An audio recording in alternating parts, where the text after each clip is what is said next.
여러분, 이 자리에 오시기까지 한 주간 어떻게 지내셨습니까? 삶의 자리에서.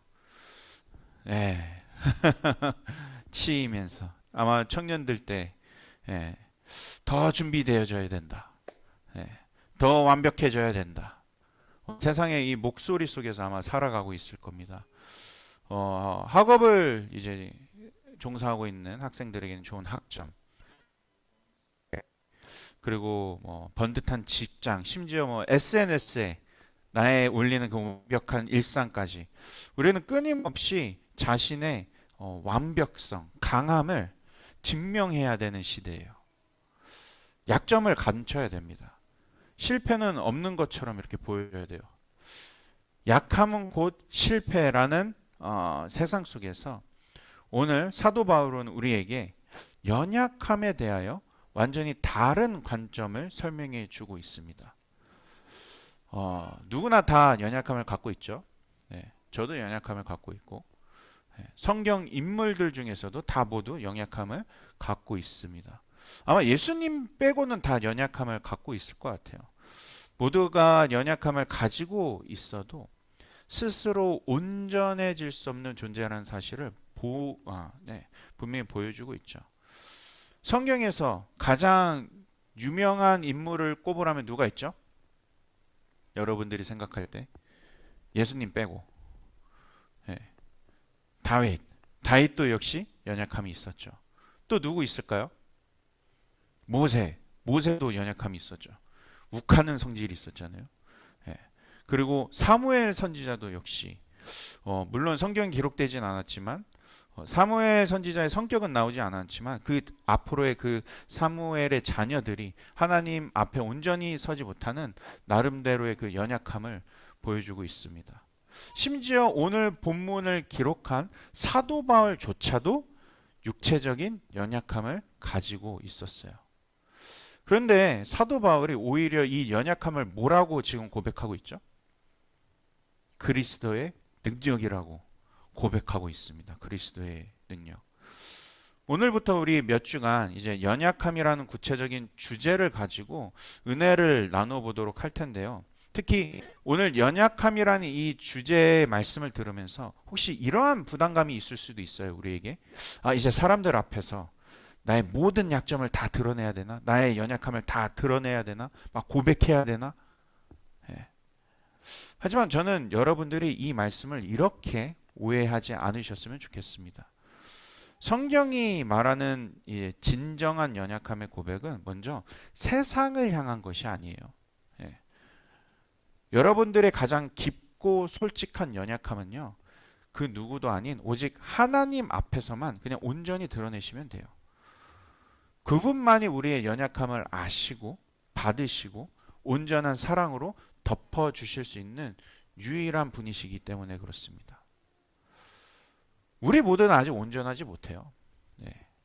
지혜 없이 서로의 연약함을 드러내는 것은 자칫 위로가 되기보다는 시험거리가 될 수도 있습니다. 대신에 우리가 붙들어야 될 것은 이거예요.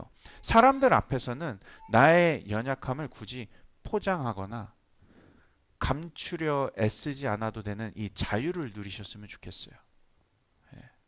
더 중요한 것은 나 스스로가 나의 연약함을 스스로 인정하는 것입니다.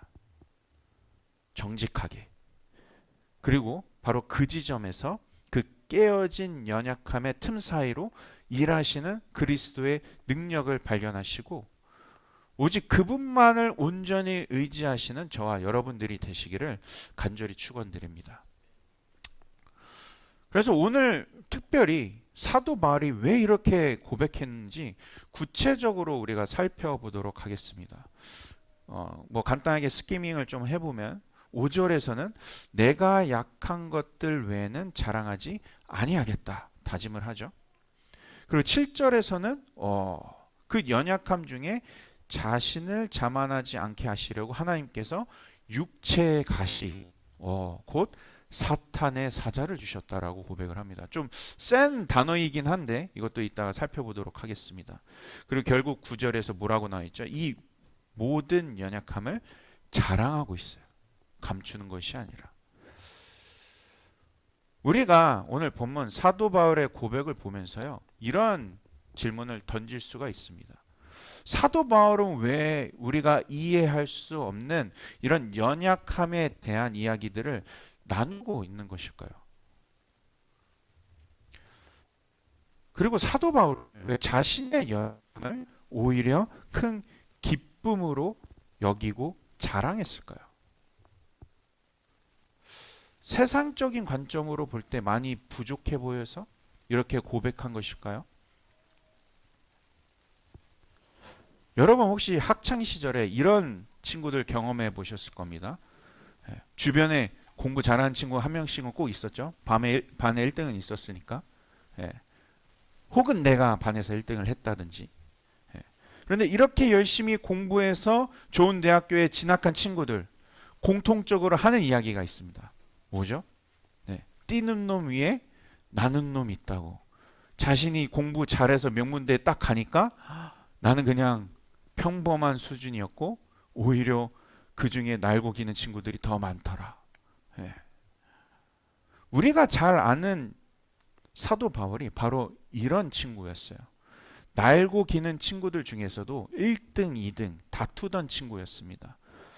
사도행전 22장 3절을 보게 되면 사도 바울이 자신에 대해서 이제 가말리엘 문화, 이제 율법에 엄한 교훈을 받았다라고 소개를 하고 있는데, 쉽게 이야기해서요, 역사적으로 봤을 때 사도 바울은요, 바리새인 중에서도 최고의 명문대 수재의 자리를 다투던 존재였어요. 굉장히 스트릭하게 율법을 배운 존재였습니다. 또한 사도 바울은 이렇게 출신이나 지적으로 뛰어났을 뿐만 아니라, 오늘 본문에 읽진 않았지만 오늘 본문 앞에 1절에서 5절을 보게 되면요, 마치 다른 사람을 막 소개하는 듯해요. 하지만 자신의 영적인 깊은 체험을 이야기하고 있어요. 3층천에 올라가 천국을 갔다 온 이야기를 하고 있습니다. 천국을 다녀온 이야기를 그려내고 있죠. 보통 하나님과 친밀하지 않으면 경험할 수 없는 그런 이야기들을 나누고 있습니다. 심지어 사도 바울 역시 예수님을 제대로 만나고 난 이후에 선교여행을 막 해갈 때요, 예수님이 행하셨던 만큼 그 능력을 복음을 전할 때 나타내지 않습니까? 대단한 믿음과 영성이죠. 이렇게 자신의 엄청난 엘리트 배경을 자랑해도 되고, 영적으로 뛰어나 얼마든지 주님으로부터 받은 그 능력을 자랑해도 되는데, 사도 바울이 지금 무엇을 자랑하고 있습니까? 자신의 권위를 내세우지 않고, 자신의 체면을 세우지 않고, 오히려 자신의 연약함을 내세우고 있습니다. 도대체 무슨 일을 겪고 경험했기에 사도 바울은 이렇게 자신의 연약함을 말하고 있는 것일까요? 사도 바울의 선교 여행 중에 이렇게 많은 교회들을 다니면서 세웠죠, 사도 바울이. 저는 개인적으로 이렇게 생각을 합니다. 물론 학자들도 그렇게 보는 사람들도 있지만, 아무래도 그 교회들 중에서 가장 아픈 손가락을 뽑자면 아마 고린도 교회였을 것 같아요. 특히 고린도 교회가요, 특별히 많은 어려움들을 겪고 있는 교회였습니다. 그곳에 복음을 전했지만 고린도 교인들이 복음의 진리 위에 그 교회를 온전히 세운 것이 아니라 그들이 갖고 있었던 세상의 가치관들을 교회에 스며들게 만들었어요. 교회가 하나 되지 못하게 만드는 상황이었습니다. 이전 성경 본문만 나와 있는 이야기들만 가지고 나누자면, 이 고린도 교회의 몇 가지 어려운 점은 이것이었습니다. 가장 큰 어려움은 파벌주의로 인한 분열이었어요. 그 안에서. 고린도전서 앞부분을 보게 되면요, 교인들이 바울파, 아볼로파, 게바파, 지도자들 중심으로 이렇게 나뉘어 있었습니다. 그들은 복음의 진리보다는 인간적인 화려한 언변에 굉장히 집중해 있었어요. 그 당시 이제 영어로 하면 레토닉이라 그러거든요. 수사학이라 그래서 논쟁이나 증명을 요구하는 이 철학적 가치관을 고린도 교회의 그 문화로 그대로 끌어들여서 교회 안에 파가 나눠 있었습니다. 그러다 보니까 고린도 교인들은 상당히 교만했었어요. 지식이나 은사가 없음을 나눴어요.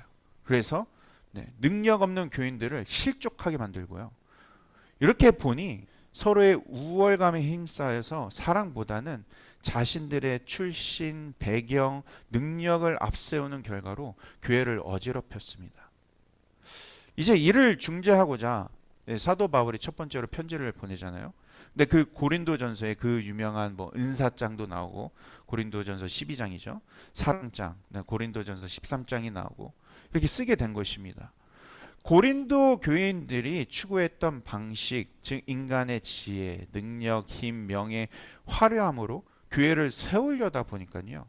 심지어 그들의 교만으로 사도 바울의 온갖 구설수 소문들까지 만들어서 사도 바울을 굉장히 어렵게 만들기도 했습니다.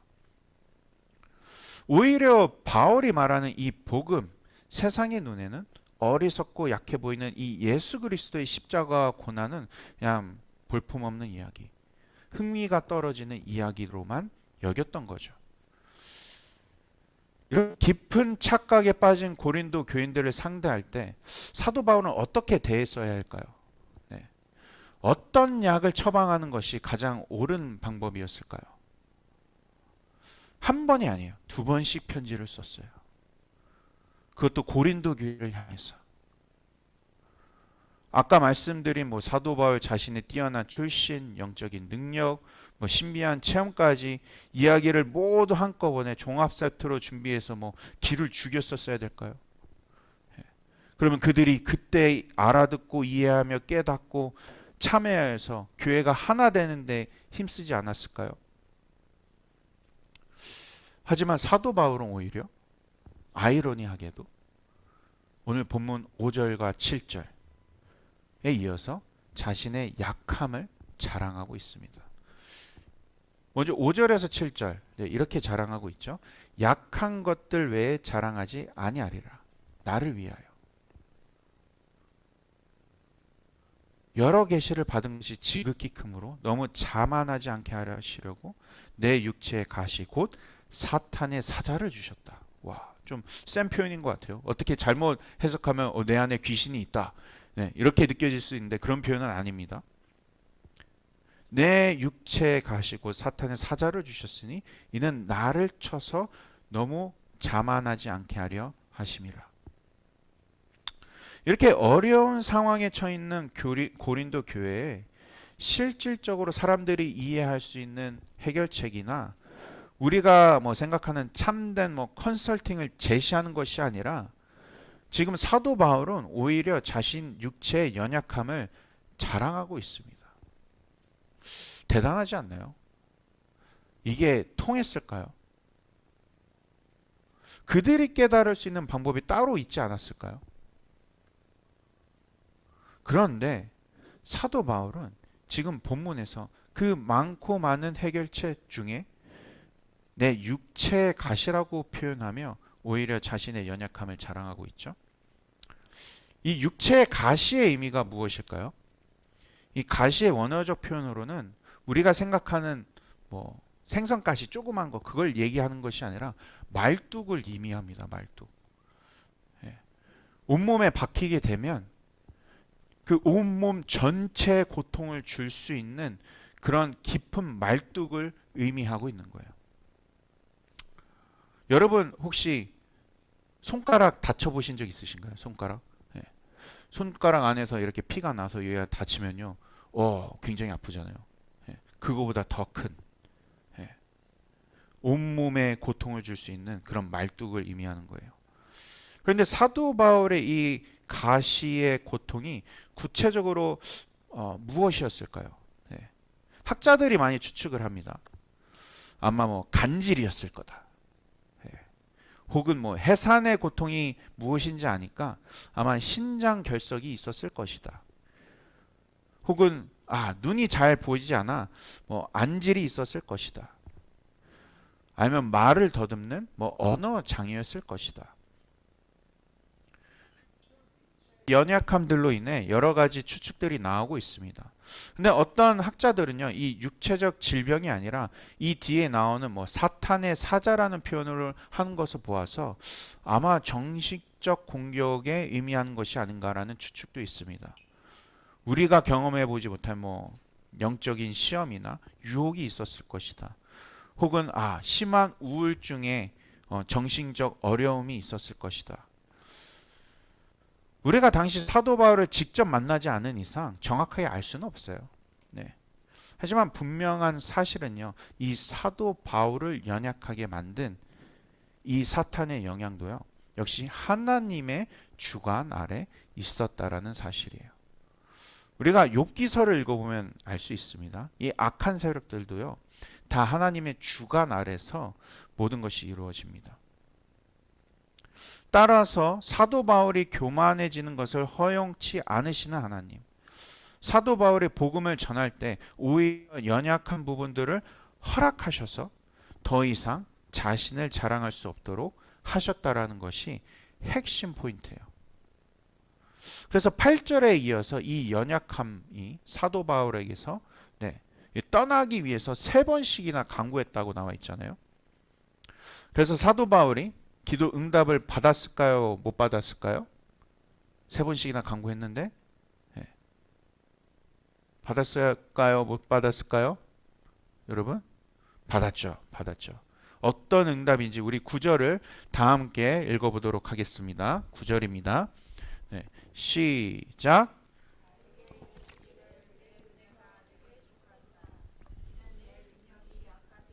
응전하여 짐이라 하신지라. 그러므로 도리어 크게 기뻐함으로 나의 여러 약한 것들에 대하여 자랑하리니 이는 그리스도의 능력이 내게 머물게 하려 함이라. 아멘. 오히려 하나님께서는 말씀하셨습니다. 명확하게 말씀하셨어요.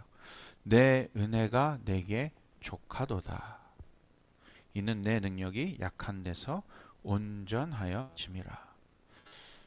대부분의 성경 번역들이 참 이 포인트를 놓치지 않고 있더라고요. 내 능력이 약한 데서 온전하여진다. NIV에서는 my power, my strength is made perfect. 나의 힘이 강성해지는데 어디에서요? In weakness. 약함에서. 그래서 사도 바울은 기뻐함으로 오히려 자신의 약함을 자랑하며 인정하며 그 그리스도의 능력이 자신의 안에 머물게 하려 한다라고 말합니다. 신기하죠? 우리가 쉽게 이해할 수 없는 부분입니다. 사도 바울이 어떻게 자신의 약함을 기뻐할 수 있었는지. 그런데 우리가 조금 더 이해하기 위해서 한 단어에 집중해 보면 좀 더 명확해져요. 바로 머물게 하려 한다라는 표현이에요. 머물게 하려 한다. 이 뒷부분에 나와 있죠. 뒷부분에 뭐라고 나와 있죠? 그리스도의 능력이 내게 머물게 하려 함이라. 바울이 쓴 이 머물다라는 헬라 원어는요, 에피스케노라고 합니다. 에피스케노. 이 원래의 뜻은 이거예요. 모모 위에 장막을 치다예요. 장막을 치다. 훨씬 더 그림이 생생해지죠. 근데 장막을 치다, 그냥 텐트를 친다? 우리는 좀 더 이해하기 힘들 수는 있지만 이 구약 시대를 살았던 유대인들에게 장막을 치다라는 의미는요, 하나님의 임재를 떠오르게 했습니다. 더 나아가 이 단어는 하나님의 영광스러운 임재를 뜻하는 이 히브리어 셰키나, 셰키나의 그 개념과 바로 연결되는 단어예요. 이 셰키나는요, 하나님의 영광이 구름과 불기둥처럼 특정 장소나 어떠한 사람 위에 강력하게 임하는 것을 뜻합니다. 이제 그림을 한번 합쳐보겠습니다. 바울이 무엇을 깨달은 거죠? 그는 자신의 삶을 통해 놀라운 비밀을 발견했는데 내가 연약하면 연약할수록 한계가 드러나면 드러날수록 바로 그 연약한 나의 삶의 다리 위에 그리스도의 능력, 하나님의 영광스러운 임재, 셰키나가 장막을 치듯 임한다. 나의 연약함 위에 하나님이 장막을 쳐 주셔서 그 연약함이 하나님의 영광스럽게 변한다는 사실. 이것을요, 온몸으로 경험했던 거예요. 그래서 바울에게 그 약함은 더 이상 감추어야 할 수치가 아니었습니다. 오히려 하나님의 영광스러운 임재를 경험하는 통로였어요. 내 힘이 빠진 그 자리, 바로 그리스도의 능력이 머무는 자리가 됨을 알았기에 사도 바울은 자신의 약함을 드러내는 그 과정이 부끄러운 것이 아니라 오히려 기쁘다라고 자랑할 수 있다라고 고백할 수 있었던 것입니다. 우리가 오늘 본문 10절과 사도행전을 꼼꼼히 읽어보면 잘 알겠지만요, 사도 바울의 삶은요, 복음을 위한 고난의 여정 그 자체였다고 해도 과언이 아니죠. 그 육체에 새겨진 이 고난의 흔적들을 헤아리자면 그 차가운 감옥, 뭐 지금은 잘 모르겠어요. 차가운 감옥의 그 돌바닥을 수차례 경험했어야 됐고, 때로는 죽음의 문턱을 그 넘나드는 그 경계선까지 맞았잖아요. 복음을 전하면서. 오히려 갖은 오해와 구설수 속에서 어떤 동역자들에게 버림받는 이 배신의 아픔도 겪어야만 했습니다. 그런데 사도 바울은요, 이 고난을 대하는 태도가 좀 남달랐어요. 이 과정을 거치면서도 사도 바울은 이 모든 고난들을 어떻게 받아들이느냐? 결국 삶 속에 무엇이 빠지게 만드느냐? 어떠한 도구로 받아들이느냐? 바로 자신의 힘을 빼는 도구로 받아들이게 됩니다. 나의 힘. 그렇게 자신이 갖고 있었던 학벌, 이것도 사도 바울의 힘이잖아요. 출신, 이것도 사도 바울의 힘이에요. 영적인 힘, 이것도 받은 그 사도 바울의 힘이에요. 그런 것들을 다 배설물로 여기고 복음을 전할 때 그 모든 것부터 힘이 빠져서 자신이 비어 있을 때 그곳에 하나님의 능력이 임하게 된다는 사실을 알았던 사도 바울은요, 그 모든 과정을 경험하면 경험할수록 내가 자랑할 수 있는 것이 아무것도 없다라는 사실을 알게 돼요. 제가 잘 아는 한 사람이 있습니다. 되게 친한 사람인데 그 친구도 드럼을 굉장히 좋아해요. 지금도 좋아하고 앞으로 기회만 있으면 계속 드럼 연주를 할 친구일 것 같아요. 그분도 역시 군악대 출신인데 타악 연주병으로서 가장 은혜를 받았던 순간이 자기 밑으로 후임이 한 명 들어왔는데 정말 드럼 잘 치는 드러머가 들어왔었대요. 그 당시 재즈로 유명한 학교가 있었는데 그곳에서 수석을 하던 드러머가 들어와서 아무래도 그분은 이제 드럼 전공자가 아닌 상태로 군악대에 들어갔기 때문에 이 드럼을 제대로 배울 수 있는 기회였다고 합니다. 그래서 그 후임에게 계급장 다 떼고 조언을 구하는데 그 후임이 이런 조언을 했다고 합니다. 드럼을 잘 치기 위해서 어떻게 해야 되겠냐. 후임한테 그것도 1년 차이가 나는데 가서 말하는 게 좀 쉽지는 않아요. 근데 이런 조언을 했다고 합니다. 몇 번 물어보니까 처음부터 다시 하셔야 됩니다. 처음부터 다시 해야 된다. 그래도 드럼을 쳐온 지 연수로 몇 년 되었고 한편으로는 자존심도 상한 면도 있었지만 그 후임이 이렇게 이야기했다 그래요. 왜 처음부터 다시 해야 되느냐? 힘 빼는 법을 배우지 못하기 때문에. 지금 그 상태로 더 실력을 키우기는 어렵다는 거예요. 지금까지 잘못된 방법으로 드럼을 연주하고 연습해 왔다라는 거죠. 이 말을 들었을 때 얼마나 자존심이 상했겠어요. 뭔가 내 자체가 엑스레이로 아마 찍는 기분이었을 거예요. 그런데 힘 빼는 법을 알아야 드럼을 잘 칠 뿐만 아니라 제대로 된 사운드를 낼 수 있다는 겁니다. 근데 이 드럼이 친다고 해서 팔만 힘 빼는 게 아니라 온몸에 힘을 다 빼야 된다고.